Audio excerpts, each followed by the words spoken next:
नमस्कार माझे विद्यार्थी मित्रांनो, मी अनिल बागुलिया ई स्वयंच्या लाईव्ह सेशनमध्ये मी आपलं सहर्ष स्वागत करतो.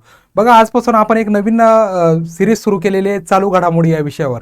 ओके, आपण दररोज घडणाऱ्या ज्या घडामोडी आहेत त्यावर या ठिकाणी आपण चर्चा करणार आहोत. त्याचं सविस्तर तुम्हाला मी स्पष्टीकरण देणार आहे. तर आपण बघणार आहोत ज्या आंतरराष्ट्रीय लेवलच्या ज्या महत्त्वाच्या घडामोडी असतील, त्याच्यानंतर देशांतर्गत ज्या घडामोडी असतील, क्रीडा असेल, महत्त्वाच्या नियुक्त्या असतील, त्यानंतर सर्वच घटक आपण ए टू झेड खेळाच्या संदर्भामध्ये असेल, टेक्नॉलॉजीच्या संदर्भामध्ये असेल, अशा सर्वच आपण घडामोडी बघणार आहोत. तर आपण आजपासून सुरुवात करत आहोत. तर बघा, पहिली घडामोडी काय आहे, तर या पहिली घडामोडी बघा, केंद्र आणि राज्य शासनाच्या संदर्भामध्ये धोरणे असतील, कायदे असतील, या संदर्भामध्ये जी पहिली घडामोडी आहेत तर ती घडामोडी आपण पाहणार आहोत. तर बघा, काय आहे पहिली महत्त्वाचे न्यूज. तर भारतामध्ये बघा, जे सर्वानंद सोनोवाल आहेत. कोण आहेत सर्वानंद सोनोवाल? तर हे कॅबिनेट मंत्री आहेत. ओके, यांनी काय केलं, तर मरीटाईम सिम्युलेशन सेंटर AMATचं चेन्नई या ठिकाणी उद्घाटन केलं. ओके, कुठे उद्घाटन केलं, तर चेन्नई या ठिकाणी. बघा, चेन्नई या ठिकाणी उद्घाटन केलं. ICTS Indian ship technology centre Visakhapatnam, लक्षात ठेवायचं आहे. ISTC इंडियन शिप टेक्नॉलॉजी सेंटरमध्ये विशाखापट्टणममध्ये व्हर्च्युअल क्लासच्या संदर्भामध्ये हे व्हर्च्युअल सुरू केलं गेलेलं आहे. लक्षात ठेवायचं आहे. कुठे सुरू केलं गेलं? मेरीटाईम सिम्युलेशन सेंटर, तर AMT चेन्नई या ठिकाणी उद्घाटन झालं. ओके, तर बघा, ISTC इंडियन शिप टेक्नॉलॉजीच्या संदर्भामध्ये विशाखापट्टणम या ठिकाणी देखील व्हर्च्युअल सुरू करण्यात आलेलं आहे. तर अजून एक घडामोडी घडलेली आहे, जी केंद्र सरकारने एक पेपर अरायव्हल कार्ड्स परदेशी नागरिकांसाठी बघा कधीपासून सुरुवात होणार आहे? 1 ऑक्टोबर 2025 पासून होणार आहे. लक्षात ठेवायचं. कधीपासून? पेपर अरायव्हल कार्ड बघा परदेशी नागरिकांसाठी असणारे. कुठल्या नागरिकांसाठी? हे भारतीय नागरिकांसाठी आहे का? नाही, तर परदेशी नागरिकांसाठी 1 ऑक्टोबर 2025 पासून हे अवेलेबल होणार आहे किंवा राबवलं जाणार आहे. तर बघा, बिहारच्या संदर्भामध्ये एक घटना घडलेली आहे. तर बघा, मुख्यमंत्री महिला रोजगार योजना, ही योजना बघा 26 सप्टेंबर 2025 रोजी पंतप्रधान नरेंद्र मोदी यांनी लॉन्च केली. त्यानंतर केंद्रामध्ये बघा अनेक विकास प्रकल्पामध्ये 50,000 कोटींचं बघा पायाभरणीसाठी उद्घाटन केलेले नवीन प्रोजेक्टच्या संदर्भामध्ये केंद्र सरकार नवीन प्रोजेक्टच्या याच्यासाठी 50,000 कोटींचं कामं उद्घाटन या ठिकाणी करण्यात आलेले आहे. तर बघा, अजून उत्तर प्रदेशच्या संदर्भामध्ये एक न्यूज आहे. तर उत्तर प्रदेशचे जे CM आहेत किंवा चीफ मिनिस्टर आहेत.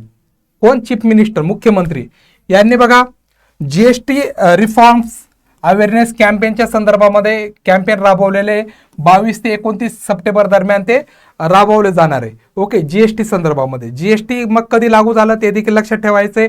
1 जुलै 2017, लक्षात ठेवायचे. कधी? 1 जुलै 2017. चला, ओके, 1 जुलै 2017ला राबवलं गेलं. वन नेशन वन टॅक्स आणि वन मार्केट. ओके, लक्षात ठेवायचे. एक राज्य, एक कर आणि एक देश.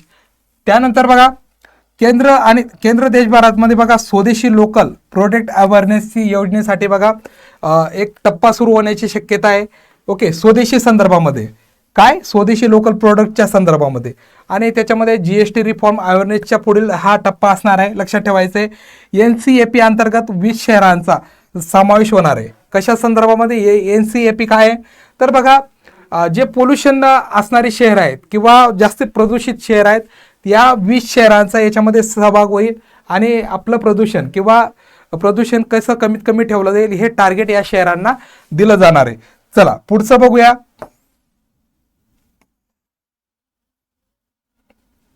पेपर अरायव्हल कार्ड काढण्याचे आदेश केंद्राने दिलेला आहे. 1 ऑक्टोबर पासून ते अंमलबजावणीत होणार आहे आणि विविध राज्य सरकारांकडून GST कार्यक्रमाचा विस्तार होणार आहे किंवा प्रचार होणार आहे. ओके, तर पुरस्काराच्या संदर्भामध्ये काही एवढं विशेष बातमी अवेलेबल नाही आहे. ठीक आहे, चला पुढचं बघूया.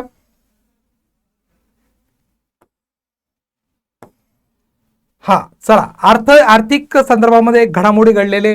तर काय म्हटलेले? RBIने मृत ग्राहकांच्या बँक दाव्यांबाबतचे नियम सुधारलेले आहेत. ओके, पूर्वी खूप असं किचकट अशी जाचकाठी लावलेल्या होत्या, त्या आता काय केलेले आहेत, जे डेट झालेले आहेत, जे ग्राहक डेट झालेले आहेत, आरबीआयने त्यांच्या संदर्भामध्ये किंवा त्यांच्या दाव्यांच्या संदर्भामध्ये क्लेम सेटलमेंट नॉर्म्स हे सुरू केलेले आहेत आणि त्याच्यामध्ये सुधारणा केलेल्या आहेत. लक्षात ठेवायचे, अनेक क्षेत्र विकास प्रकल्पांसाठी 50,000 कोटींची पायाभरणी उद्घाटन झालेलं आहे. त्यानंतर बघा काय घडलेलं आहे कालची बातमीमध्ये किंवा आजच्या याच्यामध्ये बघा, भारत अमेरिका व्यापार संदर्भामध्ये जी चर्चा चालवली आहे, ट्रम्प बाबाने जे टॅरिफ आपल्यावर वाढवलेलं होतं, किती 25%, बघा किती टक्के वाढवलेलं होतं ट्रम्प बाबाने, तर 25% अतिरिक्त टॅरिफच्या संदर्भामध्ये भारत कमी करण्याच्या संदर्भामध्ये चर्चा होणार आहे. ओके, बघा पुढचं बघूया काय केंद्र सरकारने काय म्हटलेलं आहे. आरबीआयची आर्थिक सूचना बघा, दर मार्गदर्शन नवीन घोषणा होण्याची शक्यता आहे. त्यानंतर बँकिंगच्या संदर्भामध्ये असेल, UPI फॉर NRIs विस्तार किंवा नवीन देशांसाठी परवानगीची घोषणा होऊ शकते. ओके, चला आंतरराष्ट्रीय संबंध बघूया किंवा आंतरराष्ट्रीय घडामोडी बघूया. तर आशिया कप फायनलमध्ये भारताने पाकिस्तानचा बघा धुव्वा उडवला, भारताने त्यांना हरवलं. 9वा भारताने आशिया कप हे जिंकलं. ओके, कितवा? 9वा. 1984 मध्ये पहिल्यांदा हे सुरू झालेलं होतं, आशिया कपला सुरुवात झालेली होती आणि पहिले विजेते देखील भारत होते. चला पुढे बघूया, भारत अमेरिका व्यापार चर्चेत प्रगत पद्धतीचा कॉन्स्ट्रक्टिव्ह दृष्टिकोन ठेवणार आहे. चला पुढचं बघूया, अजून आंतरराष्ट्रीय घडामोडी कुठले आहे, तर आंतरराष्ट्रीय घडामोडीमध्ये बघा COP30 या आदरार्थ जागतिक पटलावर भारताचे प्रस्ताव योगदान सादर होऊ शकते. ओके, चला टेक्नॉलॉजीच्या बाबतीमध्ये कुठली न्यूज आहे मग, विज्ञान तंत्रज्ञानच्या बाबतीमध्ये, तर बघा मेरीटाईम सिम्युलेशन सेंटर. ओके, तर AMETचे चेन्नई या ठिकाणी उद्घाटन झाले. कुठे झाले? चेन्नई या ठिकाणी. आणि बघा केंद्र सरकारची अजून एक महत्त्वाची बातमी आहे, ISTC इंडियन शिप टेक्नॉलॉजीच्या संदर्भामध्ये विशाखापट्टणम यांचे व्हर्च्युअल उद्घाटन झालेलं आहे. ओके, कशा संदर्भामध्ये? ISTC इंडियन शिप टेक्नॉलॉजीच्या संदर्भामध्ये. चला पुढचं बघूया, विज्ञान तंत्रज्ञानच्या बाबतीमध्ये अजून पुढचं बघूया. बघा इस्रो DRDOने काही उपग्रहाच्या चाचण्यांच्या संदर्भामध्ये नवीन प्रक्षेपणाची घोषणा होऊ शकते. ओके, चला संरक्षण सीमा सुरक्षा किंवा रक्षा कराराबाबत नवीन निर्णय होऊ शकतात. पुढचं बघा, पर्यावरणाच्या संदर्भामध्ये बघा भारताने काय भूमिका मांडली. ऊर्जा बघा, ऊर्जेच्या संदर्भामध्ये बातमी, ग्लोबल बायोफ्युएल अलायन्समध्ये आपली सक्रिय भूमिका निभवलेली किंवा भूमिका बजावलेली आहे. त्यामध्ये जागतिक सहभागीमध्ये भारताने या अलायन्समध्ये सहभाग नोंदवून स्वच्छ ऊर्जासाठी प्रोत्साहनपर कार्यक्रम आपल्या देशामध्ये सुरू केलेले आहे. तर बघा पुढचं,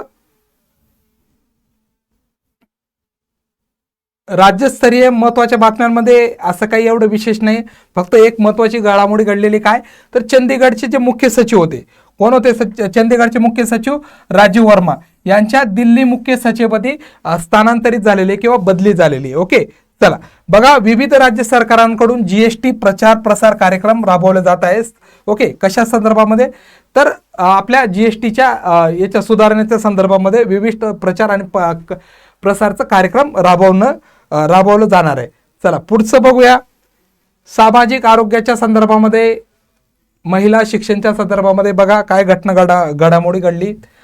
तर बकव्हीट कुट्टुपिठामुळे बघा, कुठला बकव्हीट किंवा कुट्टुपिठामुळे अन्नविषबाधा झाली. अन्नविषबाधा 200 लोक रुग्णालयामध्ये दाखल झालेत, एकाचाही मृत्यू नाही. ओके, मृत्यू कोणाचाही झालेला नाहीये, विषबाधा झाली 200 लोकांना. ओके, तर बघा पुढचं काय म्हणतायत, राज्य स्तरावर महिलाच्या संदर्भामध्ये कौशल्य विकास कार्यक्रम जाहीर होऊ शकतात. त्यानंतर शिक्षणामध्ये बघा, नवीन समान प्रमाणपत्र मान्यता आदेश लागू होण्याची शक्यता आहे. आणि बघा NCERTने काय राबवलेलं आहे, तर कुठलंही बोर्ड, मग 10वीचा असेल 12वीचा असेल, देशामध्ये कुठल्याही याला सर्वांना समान या ठिकाणी यापुढे लेखलं जाईल. पूर्वी कसं होतं, तर दिल्लीचा जर एखादा दिल्लीकडनं जर एखादा शिकलेला असला तर त्याला खूप महत्त्व दिलं जायचं आणि त्या डिग्रीला देखील खूप महत्त्व असायचं. आता तसं होणार आहे का? नाही, सर्वांना सारखं लेखलं जाणार आहे. चला पुढचं बघूया, पुढची काय घडामोडी आहे. तर बघा आशिया कपच्या संदर्भामध्ये, क्रीडाच्या संदर्भामध्ये भारताने पाकिस्तानवर विजय मिळवला. 5 विकेट्सने त्यांचा पराजय झाला.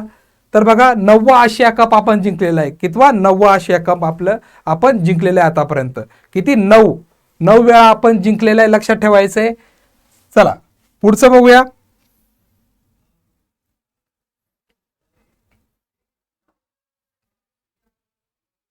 महत्वाचे दिवस संदर्भामध्ये काल 28 सप्टेंबरला आशिया कपच आपण जिंकलो, बाकी दुसरं काही घडामोडी घडलेलं नाही. चला पुढचं बघूया. याच्यामध्ये काय काय महत्वाच्या घडामोडी घडल्या काल. सर्वानंद सोनवणे यांनी बघा काय केलं, तर मॅरीटाईम सिम्युलेशन सेंटरचं ISTCचे उद्घाटन केले. ओके, लक्षात ठेवायचं आहे. भारत अमेरिकेच्या संदर्भामध्ये, व्यापाराच्या संदर्भामध्ये किती 25% टॅरिफच्या मुद्द्यावर चर्चा होणार आहे. कॉस्टिटी दृष्टिकोनाच्या संदर्भामध्ये ही चर्चा असणार आहे. चला प्रश्न बघूया. या घटकावर कुठले कुठले प्रश्न येऊ शकतात आपण पाहणार आहोत. तर बघा,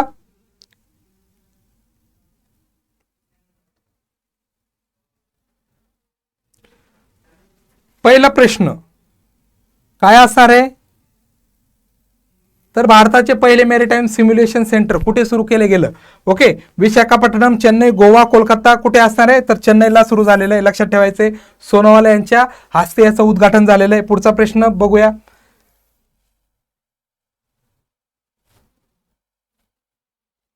मला सांगा, भारत अमेरिका व्यापार चर्चेत कोणत्या टॅरिफ बाबतीत चर्चा सुरू झालेली आहे. 10% झाली का, 15% झाली का, 25%च्या संदर्भामध्ये झाली का, 5%च्या संदर्भामध्ये झालेले, तर 25%च्या याच्यावर हे चर्चा सुरू होणार आहे. किती? 25%च्या याच्यावर. चला पुढचा प्रश्न बघूया.